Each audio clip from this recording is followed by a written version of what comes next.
तो जनाब बात करेंगे ड्रामा सीरियल जेंटलमैन की एपिसोड 22 की। और फाइनली जो है वो मुन्ना की और जरनाब की जो है वो वेडिंग डेट जो है वो फिक्स हो चुकी है। बट अभी देखना ये है कि ये वेडिंग होती भी है या नहीं होती, क्योंकि एट द एंड हमने देखा कि बड़ी ज़बरदस्त बात की जरनाब ने, और वही चीज़ का जो है वो इस एपिसोड का टाइटल है कि 4 कदम आगे चलने के लिए 2 कदम पीछे चलना जो है वो ज़रूरी है और बेहतर है। और समझदारी का तकाज़ा भी यही था कि बजाय इसके कि एक उसमें एग्रेसिव मोड में आके ये बड़ा वो करके, मतलब टाइम होता है ना, मौके के हिसाब से जो है वो बात सूट करती है। तो जरनाब ने बड़ी अच्छी स्ट्रेटजी की। लास्ट पे जो सीन था कि भाई ज़रूर मतलब उनको एक चांस देना चाहिए, लेट्स सी कि वो करते क्या हैं, क्योंकि उन्हें ये बात हज़म नहीं होगी। और इसलिए उसने कहा कि चलें जी ऐसा करते हैं, मतलब होना भी ऐसा ही चाहिए कि आपका ज़रूरी से ज़रूरी भी काम हो, जो भी हो उसके बारे में आपके अलावा किसी को कानो कान खबर ना हो, तभी आप उसमें सक्सेसफुल हो सकते हो। इधर बात निकली नहीं है, उधर आपकी जो वो तबाही शुरू हो जाती है। तो कभी किसी पे बिलीव नहीं करना और अपने काम को जो बड़े ध्यान से और चुप-चुपीते आप लोगों ने सरअंजाम देना है। और ज़िंदगी जो है वो इसी चीज़ का नाम है कि कभी जोश से काम लेना पड़ता है और कभी जो है वो होश से, और बेहतर ये कि आप हमेशा होश से काम लें। अगेन मिफ्रा की बात करें तो वेल डन मिफ्रा। आई डोंट नो कि वो क्यों रो क्यों रही थी वापस जाते हुए। और मतलब वो मुन्ना को जो है वो अलर्ट करने के लिए आई थी कि देखें ये भी हो सकता है, ये भी हो सकता है, ये भी हो सकता है। और जिस हद तक मिफ्रा को उस शैतान का अंदाज़ा है फारिस का, तो वो उसको बता के तो गई है। और इस बात का मुन्ना को भी आइडिया हो चुका है कि मिफ्रा झूठ नहीं बोल रही, और जरनाब को भी जो है, जरनाब को तो पहले से आइडिया है। और ये कि फाइनली जरनाब भी जब लास्ट पे पहुंच गई थी, उसकी मिफ्रा से मुलाकात हुई और जरनाब को कुछ ख़ास अच्छा नहीं लगा कि अब ये भी यहाँ पे भी पहुंच गया। पर देखें ये बात सिर्फ इतनी है कि वही बात है ना कि कहते हैं कि जो दूध से जल जाता है वो छाछ भी फूंक फूंक के पीता है। तो वो बस, हालांकि ये डाउट होना नहीं चाहिए, क्योंकि तभी तो पता चलता है कि कौन कितने पानी में है। खैर बस बात और कुछ नहीं होती, बात का तो ऐसा हमारे साथ हो जाता है लाइफ में कि हमें अपनी किस्मत से डर लग रहा होता है। बाकी चीज़ से हम डरें या ना डरें, कुछ मौके ऐसे आते हैं ज़िंदगी में कि जहाँ पे हमें डर जाना चाहिए हमें डर लगता भी है।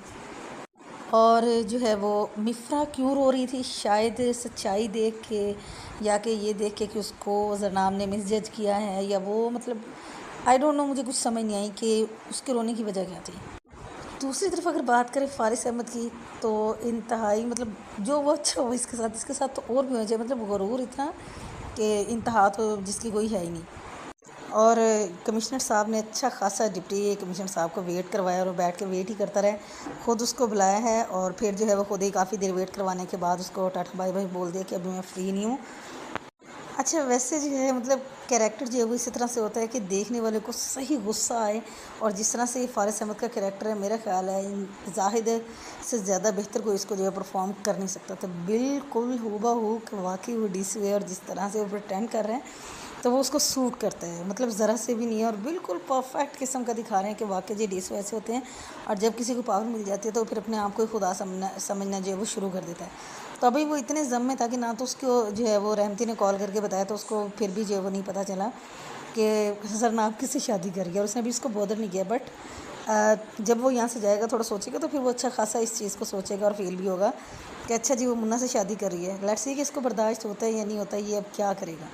और स्टार्ट का जो सीन था वो बड़ा मज़े का सीन था कि जब मतलब जरनाब के बाबा ने उसको बोला वकारे में साहब ने कि भाई मैं जो हूँ वो कांड करके आ गया, मैंने भंड मारी है, और जो है मैंने उसको बोल दिया कि भाई तुम मुझसे शादी कर ले, ना सिर्फ शादी बल्कि कि संडे को जो है वो निकाह भी कर ले। तो अच्छा था, वो थोड़ा फनी भी सीन था और मज़ा है वो सीन देख के। और उसके बाद जिस तरह से मुन्ना ने आगे क्लैरिफाई किया, अच्छा ये चीज़ बड़ी ना अच्छी लगती है कि जिस तरह से जरना मतलब ऐसा है कि जैसे दोनों को एक दूसरे का इतना पता है, हालांकि कितना जानते हैं एक दूसरे को, बट जितना जानते हैं इतने गहराई में जानते हैं कि दोनों को एक दूसरे का पता है कि अच्छा अब वो ये करेगा तो अब वो ये करेगी, तो इसके सिवा कोई और तीसरी बात ही नहीं है।